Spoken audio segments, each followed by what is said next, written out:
Halo pemirsa channel Indomiliter.com. Siapa dari kita yang tidak kenal dengan sosok jet tempur yang satu ini? Ya, inilah F-16 Fighting Falcon yang legendaris dan menjadi tulang punggung armada pesawat tempur TNI AU, di mana ada dua skuadron udara yang mengoperasikan F-16, yaitu Skuadron Udara 3 yang bermarkas di Lanut Iswahyu di Madiun dan Skuadron Udara 16 di Lanut Rusmin Nuryadin, Pekanbaru.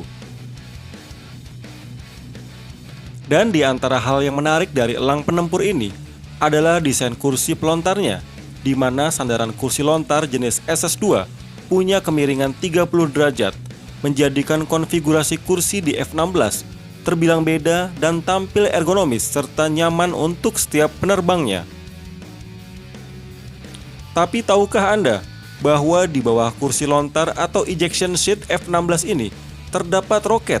Ya, roket yang dirancang untuk menghempaskan kursi hingga kecepatan 1111 km per jam.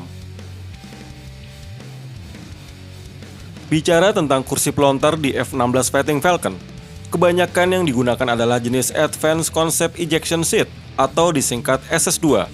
Kursi lontar produksi Collins Aerospace ini pada prinsipnya mengandalkan tenaga dorongan dari roket untuk menghempaskan kursi lontar ke udara.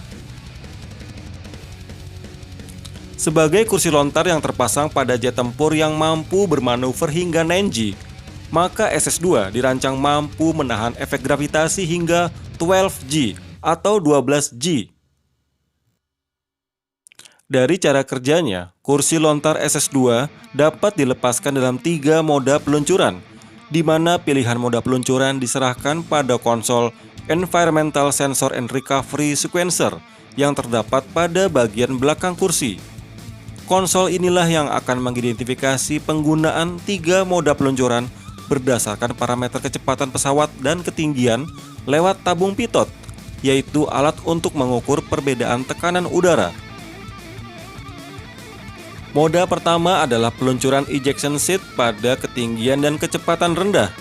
Ini ditandai pelepasan kursi lontar dengan kecepatan kurang dari 463 km per jam. Syarat dari moda pertama ini, ketinggian peluncuran tidak boleh lebih dari 4.527 meter.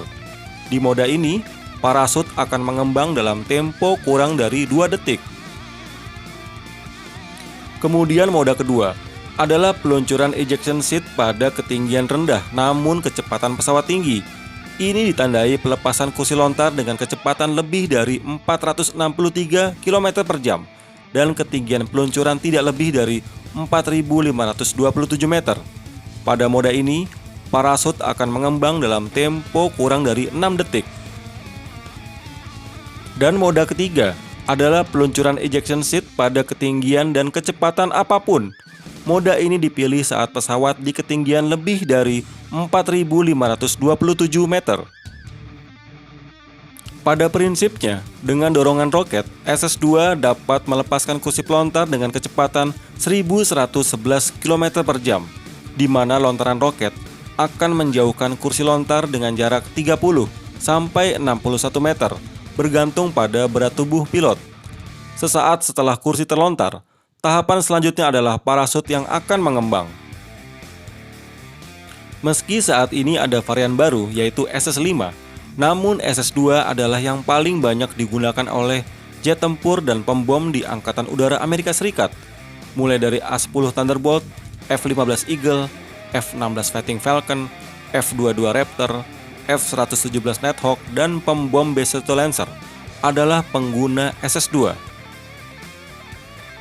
Sampai Januari 1998, ada 463 proses ejection di seluruh dunia menggunakan sistem SS2 dan lebih dari 90% dari ejection itu berhasil, sementara ada 42 korban jiwa yang gagal memanfaatkan fungsi SS2.